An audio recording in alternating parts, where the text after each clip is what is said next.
যার কারণে আমরা চাই ঢাকা থেকে মাওয়া পর্যন্ত মানে ফরিদপুর পর্যন্ত যে মহাসড়কটা তৈরি করা হয়েছে সেই একই আদলে যদি সমুদ্রের সেই পায়রা বন্দর পর্যন্ত এই মহাসড়কটা তৈরি হয়। আপনারা জানেন যে আজকে 27শে জুন জাতীয় প্রেস ক্লাবের সামনে একটি মানববন্ধন অনুষ্ঠিত হয়েছে। সেই মানববন্ধনের দাবি ছিল এটাই যে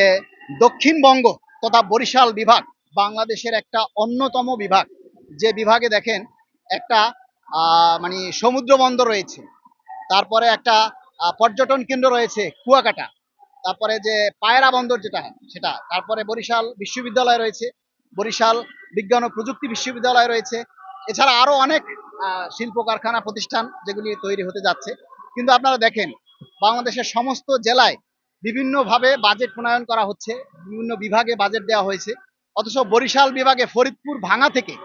আপনি দেখবেন যে বরিশালে যাওয়ার পথের যে রাস্তাটা এটা কিন্তু একেবারেই সরু, ওয়ান ওয়ে রাস্তা, অর্থাৎ যেই রাস্তায় যাচ্ছে সেই রাস্তায় আছে, যার কারণে এই প্রতিদিনই প্রায় দুর্ঘটনা লেগেই থাকতেছে, অসংখ্য সাধারণ মানুষ এই দুর্ঘটনার শিকার হচ্ছে। যার কারণে আমরা চাই ঢাকা থেকে মাওয়া পর্যন্ত মানে ফরিদপুর পর্যন্ত যে মহাসড়কটা তৈরি করা হয়েছে সেই একই আদলে যদি সমুদ্রের সেই পায়রা বন্দর পর্যন্ত এই মহাসড়কটা তৈরি হয়, তাহলে আমি মনে করি সারা বাংলাদেশের মধ্যে একটা নজির স্থাপন করবে এই বরিশাল বিভাগ, এবং এই বরিশাল বিভাগের সাথে ব্যবসা বাণিজ্য সমস্ত কিছুর সাথে, যেমন ভোলা সেটাও কিন্তু বরিশালের সাথে সংযুক্ত। তা এই টোটাল সেক্টরটা নির্ভর করে এই মহাসড়কের উপরে। এই মহাসড়কটা নির্মাণের জন্য আসলে কোনো বাজেট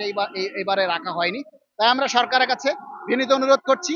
এই মহাসড়কটা নির্মাণের জন্য যাতে বাংলাদেশ আরো এক ধাপ এগিয়ে যায় এবং যথাযথ বাজেট বরাদ্দ করে বরিশালে যাওয়ার জন্য বরিশালের যাতায়াতের পথ যাতে সুগম করা হয়, এজন্য আমরা সরকারের কাছে জোর দাবি জানাচ্ছি এবং প্রয়োজনীয় বাজেট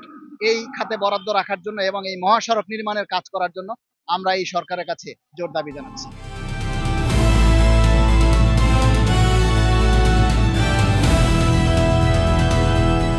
দিনাজপুর টিভি,